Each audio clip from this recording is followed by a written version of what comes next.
Vamos agradecer ao Senhor por mais essa oportunidade. Senhor Deus Pai, nós te agradecemos, Senhor, mais uma vez porque Tu nos conduziu até aqui. Te agradecemos, Senhor, porque Tu tem nos permanecido, Senhor, com esse intuito, Senhor, nessa perseverança, Pai, desse curso. Nós queremos te pedir, Senhor, que hoje, Pai, nossas forças se renovem. Deus, que a nossa, Senhor, nosso amor, Senhor, nosso apego às Sagradas Escrituras, Senhor, elas possam ser reacendido a chama, Senhor, essa noite.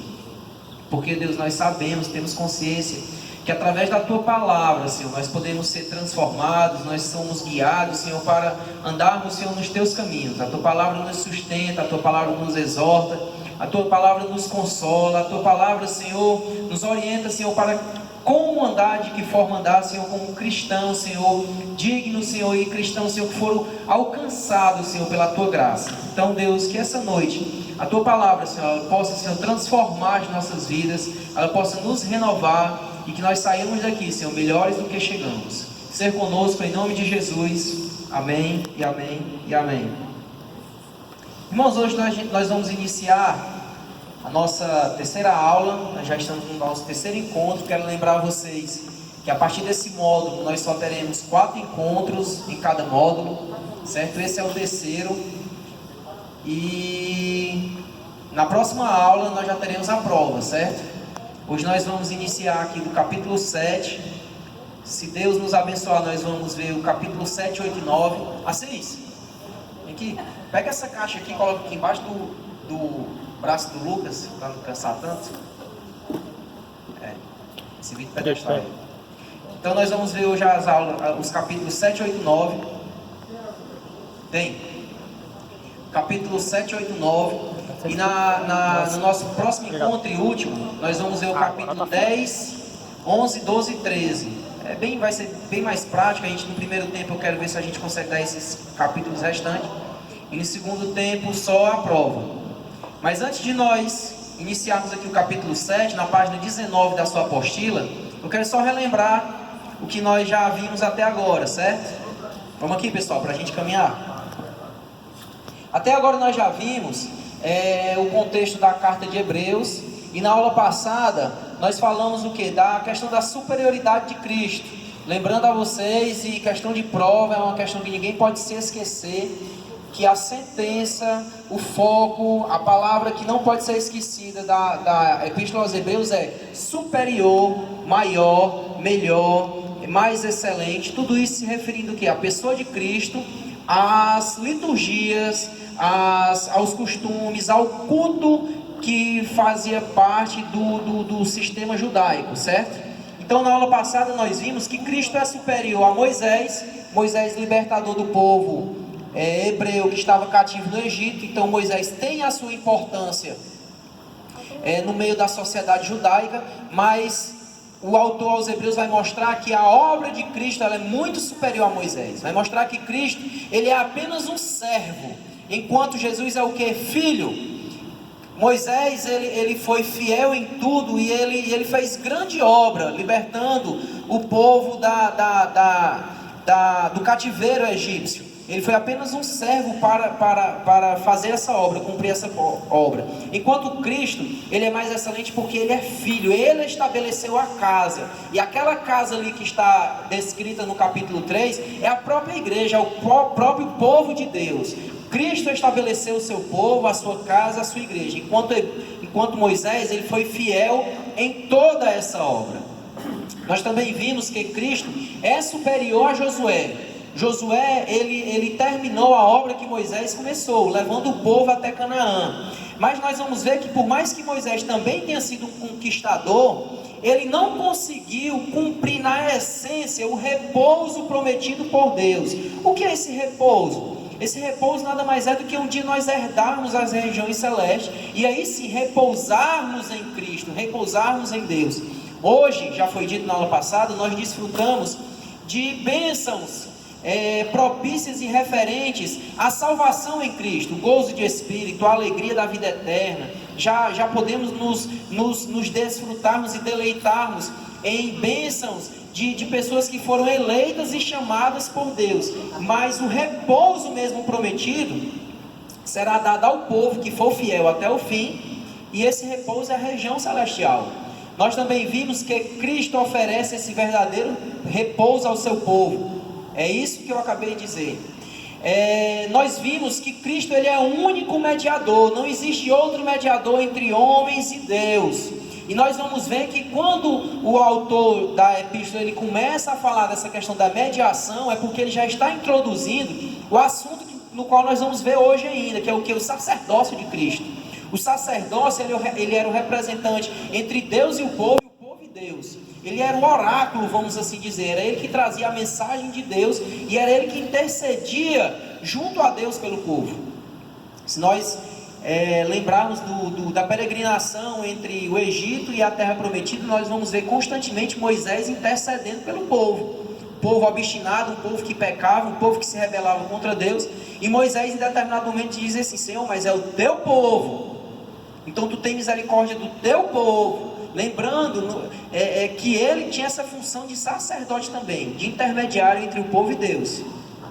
E aí nós vimos as características de sumo sacerdote, e nós vimos que Cristo é mais excelente do que o sacerdócio do Antigo Testamento, estabelecido no Antigo Testamento, porque principalmente as características humanas, que era o quê? O sacerdote ele era uma pessoa limitada. O sacerdócio judaico, estabelecido pelo sistema judaico religioso, em determinado momento aquele sacerdote ele perecia, ele morria. Enquanto o sacerdócio de Cristo é um sacerdócio eterno. O sacerdote judaico, antes dele oferecer ofertas de pacificação do povo diante de Deus, ele tinha que se oferecer por ele mesmo, porque ele também era pecador, enquanto Cristo não. O escritor vai dizer que ele é sem mácula, sem pecado, e mais do que isso, ele se compadece das nossas fraquezas. Enquanto o sacerdote judaico, ele não tinha esse poder de sentir na pele o que nós sentimos, porque ele era limitado em relação a sentimentos também. Eu posso saber o que é sofrimento, mas eu não posso dizer que eu sinto a mesma dor do Lucas, porque eu não tenho a onisciência de saber o que ele está sentindo. Enquanto o Cristo não, na sua onisciência ele sente a dor que eu sinto, ele sabe de tudo, ele sabe o que passa aqui dentro. Então o sacerdócio de Cristo ele supera o de Arão. Nós não podemos esquecer que na legislação judaica, para que um homem fosse consagrado e separado ao sacerdócio, ele tinha que ser da tribo levítica e ser oriundo da família de Arão. E nós vamos ver que Cristo ele é mais excelente também, porque ele não é dessa genealogia levítica, da tribo de Levi, mas ele tem um sacerdócio mais excelente. O Salmo 110 vai falar de um Messias, é um salmo messiânico, que esse Messias ele atende um chamado de sacerdócio mais excelente, que é o sacerdócio segundo o chamado de quem? Melquisedeque. Questão de prova, não vamos esquecer isso. O chamado de Cristo é um sacerdócio a partir do chamado de Melquisedeque, tá certo? E por último, nós vimos na aula passada, e aqui nós vamos dar continuidade, é que quando o autor aos Hebreus, ele quer falar de Melquisedeque, ele percebe que os seus ouvintes, os leitores daquela carta, eles estão muito presos ainda aos rudimentos. E essa questão de preso não é apegado, mas eles eram limitados em conhecimento. Eu lembro que na aula passada a gente falou muito sobre isso.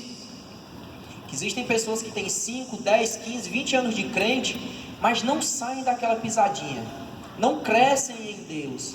Elas não têm uma maturidade espiritual. Dominam certos assuntos, conhecem alguns trechos bíblicos, mas quando a gente vai ver a resistência da fé delas, é uma fé, parece que está sendo construída na areia da praia, que dependendo da tribulação, ou dependendo da perseguição, ou dependendo até do confronto, meu irmão, que essa pessoa tenha em relação à sua fé, rapidinho ela retrocede. Por quê? Porque está presa aos rudimentos. E aí eu convido você a crescer em Deus, assim como eu também tenho que crescer em Deus. Mas isso que eu estou dizendo é até muito pertinente quando nós vemos debates e aí a pessoa é confrontada. Em que é que você crê? A pessoa titubeia, não sabe direito o que falar, no que crê, do que não crê. E basta pegar uma pessoa um pouco mais habilidosa em filosofia ou em qualquer tipo de outra seita, que rapidinho ela derruba os argumentos daquele cristão. Por quê? Porque nós ainda estamos nos rudimentos. Nós ainda, na verdade, a gente não está nem dominando os rudimentos. Porque basta uma seita ali fazer uma visita na sua casa e questionar a superioridade de Cristo, como a gente está estudando esse módulo, você não vai saber argumentar com ele. Ontem, a gente até na sala dos obreiros ali, a gente estava falando em relação à supremacia de Cristo, a pessoa do Espírito Santo. O Espírito Santo é uma pessoa, Jesus é uma pessoa. E nós vimos que podemos provar isso na Bíblia. Jesus tem caráter, o Espírito Santo tem caráter, é uma pessoa por isso. A Bíblia fala, não entristeçais o Espírito Santo. A Bíblia mostra e apresenta Jesus como uma pessoa, um ser pensante, um ser que fez a vontade, cumpriu, vamos dizer assim, teve sentimentos e cumpriu a sua vontade. Vontade no sentido de que ele teve fome, ele teve sede, ele em determinado momento se impôs, ele chegou lá, estavam na frente do templo, mercadejando ofertas, ele chegou lá e quebrou tudo, ele tinha uma personalidade, logo ele é uma pessoa. E ele tem também o seu aspecto de superioridade sobre esses demais ritos que nós estamos estudando aqui. Então nós devemos caminhar um pouco mais, sair simplesmente dos rudimentos. E é isso que nós vamos ver hoje, porque o autor, a partir do capítulo 7, ele vai entrar um pouco mais nessa questão do sacerdócio, a partir do chamado de Melquisedeque. Eu quero convidar você a abrir sua Bíblia aí em Gênesis capítulo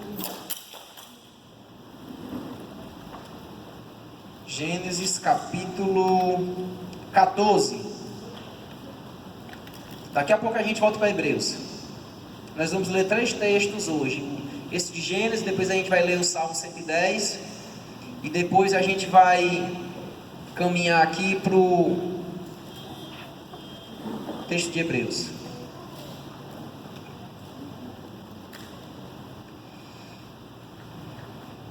Amém? Todos encontraram? Gênesis 14, a partir do verso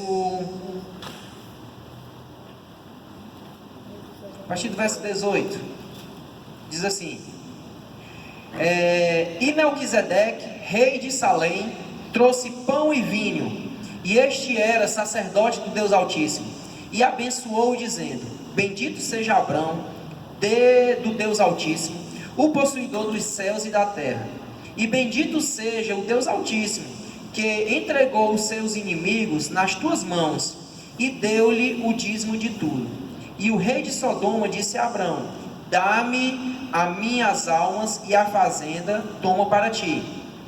Abrão, porém, disse ao rei de Sodoma: Levantei a mão ao Senhor, o Deus Altíssimo, o possuidor dos céus e da terra, e juro que desde um fio até a correia de um sapato, não tomarei coisa alguma de tudo que é teu, para que não digas: eu enriqueci Abrão, salvo tão somente o que os jovens comeram, e a parte que toca aos varões que comigo foram, Aner, Escol, Manre, este tomem a sua parte.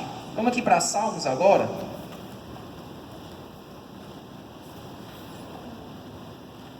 Salmo 110. Não vou ler todo não, é um salmo messiânico, e eu vou ler apenas o verso que vai,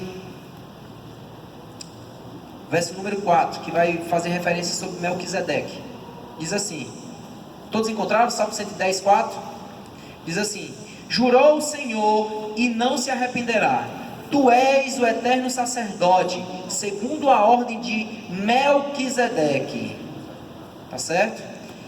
É o seguinte, pessoal, como nós vimos no começo do capítulo 6, ele convida os leitores da Epístola aos Hebreus a crescerem em Deus, para que ele possa introduzir um determinado assunto, que é o quê?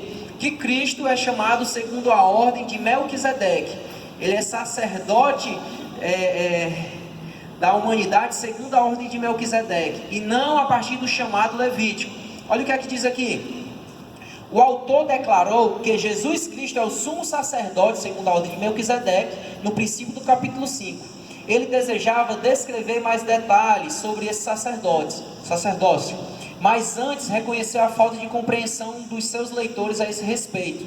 Assim, pois ele começou com os rudimentos do Evangelho e continuou até poder estimulá-los por meio da esperança que todos os cristãos desfrutam. Nós vamos ver aqui que no capítulo 7, ele vai fazer a referência entre Cristo e Melquisedeque, tá certo? Melquisedeque, pessoal, ele vai figurar no Antigo Testamento, ele vai aparecer no Antigo Testamento, somente nesses dois textos que nós lemos agora. Gênesis capítulo 14 e em Salmo capítulo 110. E aí, Melquisedeque, ele é uma figura cheia de interrogações, porque não se sabe muito a respeito dele, mas o que nós sabemos a respeito dele, nós podemos confirmar que ele era um representante, um sacerdote do Deus Altíssimo. Ele era um rei de uma cidade chamada Salém, de um território chamado Salém, e aí ele conhecia o Deus Altíssimo. Quando se fala no Deus Altíssimo lá em Gênesis, ele está fazendo referência ao próprio Jeová, o Deus dos judeus. Aqui, pessoal, Gênesis capítulo 14, não tinha Moisés, não tinha lei, não tinha povo judeu, tinha somente Abraão que tinha saído da sua terra, e Deus já tinha visto em Abraão um homem que ele poderia abençoar e fazer os seus descendentes a partir daquela semente ali, da semente de Abraão. Abraão, é válido lembrar que ele morava numa região altamente idólatra. O sincretismo religioso, a mistura, era um local onde tinham muitos deuses, mas Abraão tinha uma predisposição, e Deus viu isso na vida de Abraão, a servir o verdadeiro Deus. Então, quando Abraão é chamado para sair daquela terra, do meio da sua parentela, para onde Deus iria lhe mostrar, Abraão prontamente confirma, Abraão prontamente diz sim, e ele leva consigo seu sobrinho Ló. E nós vamos ver que existe um problema, porque a promessa era para Abraão, ele e Sara, mas ele leva Ló. Em determinado momento, existe um atrito, uma briga entre os pastores de Abraão e o de Ló. Eles se apartam, e quando eles se apartam, existe uma guerra na região que Ló está morando, e Ló, seu sobrinho, é levado preso. Quando Abraão fica sabendo dessa prisão, que ele está em cárcere, está vivendo como escravo, Abraão, ele vai libertar o seu sobrinho. E quando ele vai libertar, que o Senhor o abençoa e lhe dá vitória sobre aqueles reis lá, Abraão, ele volta com os despojos da guerra. O que eram os despojos? Era como se fossem as recompensas, porque ele conquistou aquele território, ele trazia tudo de riqueza que existia. Quando ele volta com aqueles despojos, o que é que Abraão faz? Ele procura esse homem chamado Melquisedeque. Melquisedeque significa rei de justiça, ou então rei justo. Ele era rei de qual cidade? Salém. O que é que significa Salém? Eu ouvi. Paz. Então, vamos lá começar a fazer as referências. Melquisedeque, rei. Jesus Cristo é rei. Melquisedeque, rei justo, ou rei de justiça. Jesus Cristo é ou não justo? Sim. E ele reinava num território, em uma cidade que era estabelecido o quê? Paz. Jesus Cristo também, o seu reinado é um reinado pautado em alguns aspectos: justiça, paz. Então o autor, ele começa querendo fazer essa referência. Na nossa apostila aqui, na página 19 e na 20, o autor, ele vai trazer exatamente essas características. Olha, Melquisedeque, rei de Salém, que quer dizer paz. Ele era sacerdote do Deus Altíssimo. Nós vamos ver que ninguém sabe quem apresentou a Melquisedeque esse Deus Altíssimo, esse Deus Criador, como nós lemos em Gênesis capítulo 18. Mas o fato é que ele era o quê? Sacerdote. Ele prestava culto, ele ofertava esse Deus Altíssimo. Segundo os teólogos, Melquisedeque, ele vem da genealogia de Sete. Sete é o filho de Adão que perseverou, é o filho de Adão que guardou os princípios de Adão, e mais na frente de Noé também, Sem, Cã e Jafé. Ele também é um descendente de Sem, que guardou os ensinamentos do Deus Altíssimo. Ele prestava honra ao Deus Criador. E aí, ambos se encontram. Não se sabe se é porque eles já se conheciam e tinham conhecimento que os dois adoravam um Deus em comum, o verdadeiro Deus, ou se foi simplesmente um acaso e ali naquela conversa ele trouxe o dízimo para aquele sacerdote. Mas o fato é, Abraão procurou esse homem chamado Melquisedeque para dar o dízimo. Ponto também que deve ser colocado. Normalmente a bênção vem de quê? Do maior para o menor. Quando Abraão procura Melquisedeque para dar o dízimo, é sinal que Abraão reconhece o sacerdócio de Melquisedeque e o respaldo, vamos dizer assim, a autoridade espiritual sobre a vida de Melquisedeque. Tá certo? Então tudo isso são detalhes que a gente tem que compreender nesses únicos trechos do Antigo Testamento que fala a respeito desse rei aí. Então, Melquisedeque, rei de Salém, que significa paz, ele era sacerdote do Deus Altíssimo, cultuava o verdadeiro Deus, o Deus Jeová, criador dos céus e da terra, como nós lemos em Gênesis 14. E aí nós vamos ver, pessoal, que a partir disso, o sacerdócio de Cristo pautado em Melquisedeque, ele se torna superior ao sacerdote dos levitas, da tribo dos levíticos. Por quê? Porque se Abraão, que é o pai da nação judaica, é o pai de Isaac, de Jacó, e a partir daí daquelas tribos, em Abraão está todas as tribos. Abraão é o pai, mas Abraão reconheceu em Melquisedeque uma superioridade, tanto é que ele oferta dízimos e Melquisedeque o abençoa. Normalmente quando você chega para o seu pai, para a sua avó, naquela geração mais antiga, era o filho que chegava para o pai e dizia: pai, eu te abençoo. Ou ele dizia: me abençoe, pai. Não é o menor que pede a benção ao pai? Aqui Abraão fez exatamente isso. Ele pede àquela autoridade a bênção de Deus sobre a vida dele. Então nós vemos aqui que é superior o sacerdócio de Cristo a partir da ordem de Melquisedeque. Por quê? Porque até Abraão percebeu isso. Então a sua genealogia é inferior a esse Melquisedeque. Outro detalhe, essa questão que o seu nome significa rei de justiça, já falamos. E nós também vamos ver no texto de Hebreus que ele não tem genealogia. O texto de Hebreus é claro em dizer que não tem pai, não tem mãe. É querendo fazer referência que não se conhece a genealogia desse homem. Ele não tem começo e não tem fim. A interpretação que nós fazemos é essa. É como Cristo, ele é eterno. É um sacerdócio eterno.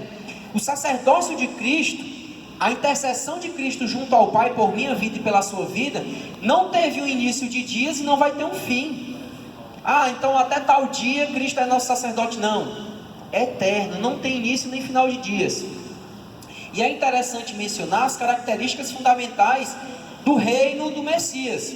Nós vamos ler no Salmo 72, que é um reinado de paz, de justiça. Isaías 9:6 também vai falar. Isaías vai dizer qual é o nome de Cristo: Conselheiro, Deus forte, Pai da eternidade, Príncipe da paz. Isaías, que é um profeta messiânico, ele vai dizer diretamente isso, que o reino de Cristo, Isaías capítulo 32 vai dizer exatamente isso, que o reino do Messias é um reino de paz e de justiça. Então quando o autor aos Hebreus menciona que o sacerdócio de Cristo vem da ordem de Melquisedeque, intrinsecamente ele está dizendo tudo isso aqui que a gente acabou de falar. Intrinsecamente Melquisedeque era o rei desse local de paz. O princípio do seu reinado era um reinado de justiça. E Cristo, ele cumpre exatamente essa ordem. Vamos ler aqui capítulo 7 de Hebreus. Vamos ler. Todos encontraram? Hebreus 7 vai falar o seguinte: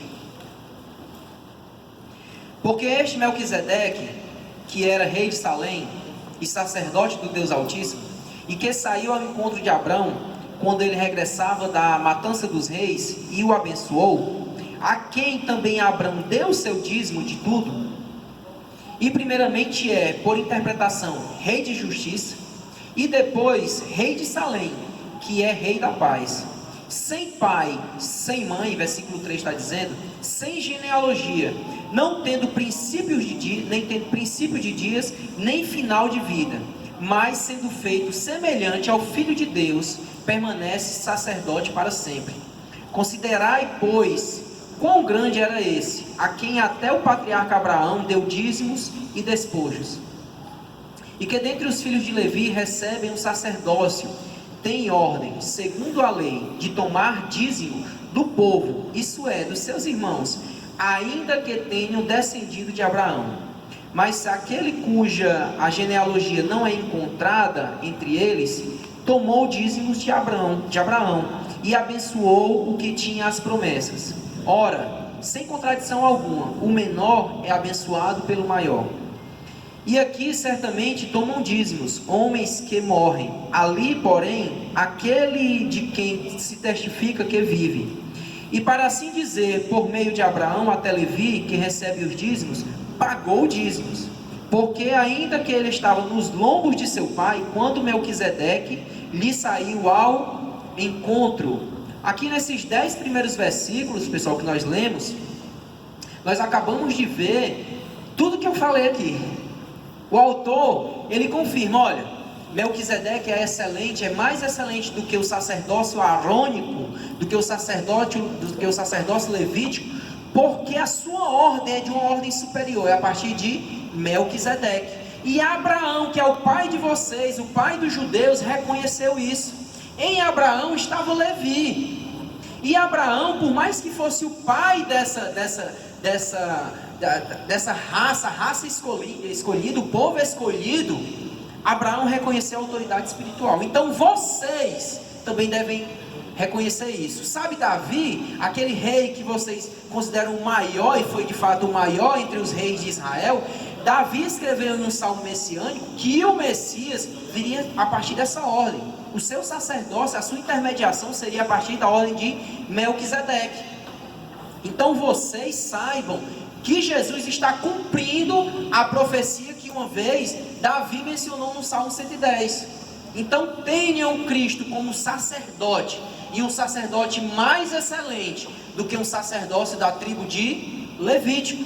Esse primeiro trecho, pessoal, fica claro isso. Abraão é abençoado por Melquisedeque. E Melquisedeque não se conhece, é um reino, é um sacerdócio eterno. Assim como Cristo também. Nós chamamos isso de quê? De tipologia. Melquisedeque é um tipo de Cristo que aparece no Antigo Testamento.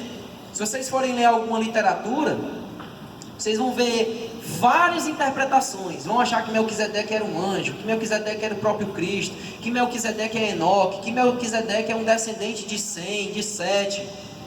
Mas o fato é que a gente não deve entrar nessas possibilidades, porque aí a gente pode cometer uma heresia. A Bíblia não é clara, mas o que nós podemos dizer a partir desses 3 textos é isso daqui que nós estamos vendo agora, que Cristo ele vem da ordem de Melquisedeque, e por isso ele assume um sacerdócio mais excelente do que o sacerdócio arônico, tá certo? Seguindo, pessoal, o segundo trecho que nós vamos ver são as consequências desse sacerdócio. Quando Cristo ele assume esse papel e nós reconhecemos nele o papel de sacerdote, nós vamos ver que o seu ofício de sacerdote é um sacerdócio mais excelente. Olha o versículo 11 do capítulo 7, que aqui diz, olha: de sorte que se a perfeição fosse pelo sacerdócio levítico, porque sob ele o povo recebeu a lei, que necessidade havia, depois de um longo tempo, outro sacerdócio se levantasse, segundo a ordem de Melquisedeque, a não ser, e não fosse chamado segundo a ordem de Arão? Porque mandou-se o sacerdócio, necessariamente se faz também a mudança da lei. Porque aquele de quem essas coisas se dizem, pertence a outra tribo, da qual ninguém serviu ao altar, visto ser manifesto que nosso Senhor procedeu de Judá, e concernente a essa tribo, nunca Moisés falou de sacerdócio. E muito mais manifesto é ainda, se a semelhança de Melquisedeque se levantar outro sacerdócio. Versículo 16: que não foi segundo a ele mandamento carnal, mas segundo a virtude da vida incorruptível, porque dele assim se testifica: tu és sacerdócio eternamente, segundo a ordem de Melquisedeque. Porque o precedente mandamento é abrogado por outro, por causa da sua fraqueza e inutilidade. Pois a lei nenhuma coisa aperfeiçoou, e desta sorte é introduzida uma melhor esperança, para a qual chegamos a Deus.